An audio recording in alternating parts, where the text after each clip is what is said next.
So new colours, and it seems to be going fairly well. How have you settled into Maserati?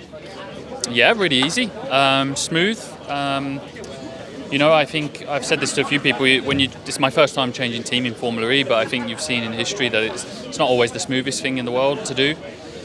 Very challenging series. There's a lot of difference between manufacturers and teams in software and culture and things like that. So it's not a guarantee that you change team and it works straight away. But thankfully for me, it's been exactly what I wanted. I'm working with my engineer who I know from the past. I've worked with Cyril, the team principal, before. Our chief engineer I've worked with before. So it's been really easy to settle in, and we seem to be getting good results already. So in terms of this weekend, obviously we're looking at another type of peloton race, and obviously you've got some experience with that. In terms of like our strategies, like what Cassidy did in Berlin, like dropping, really saving energy, saving tyres as well, because it's quite an abrasive surface here. Is that something that could be on the back of your mind, depending on where you are and where you qualify? I think you'll see a mixture of strategies for sure. I think you'll see a lot of guys committing to one or the other. You won't see a lot of success coming from the dilly-dallying in the mid-pack and trying to decide which strategy to do. I think it's going to be a little bit different to the likes of Berlin in some ways, because a lot of it depends how slow or fast the race is. Because if it's quite a slow race, we'll save a lot of energy very quickly, and that will determine that the second half of the race is very fast.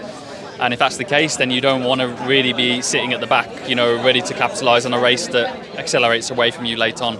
I think a lot of people will be deciding that in the first 2 laps of the race, depending on how fast it is, and then you'll probably see a lot of the two strategies converging in the mid part of the race. Obviously, finally from me, we got a little bit of banking on this circuit, obviously over there and in some corners. How have you the team gone about managing that sort of situation, because that's pretty unique for Formula E?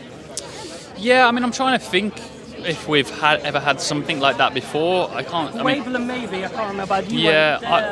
No, I wasn't there. I was there, but I wasn't racing. Yeah. I think we'll wait and see. We're spending very little time, I would say, on the banking in general. The entry onto the back straight is not that extreme. I think turn 12 is a bit of a compression, but again, it shouldn't be super limiting. I think we're all kind of wondering how we exit the last corner onto the banking is the main talking point. There is a track limits line there, so we can't take too much liberty with it. But I think we'll get a first idea already in shakedown, and then we'll probably make setup adjustments if needed. All right, best of luck for the weekend. Thank you.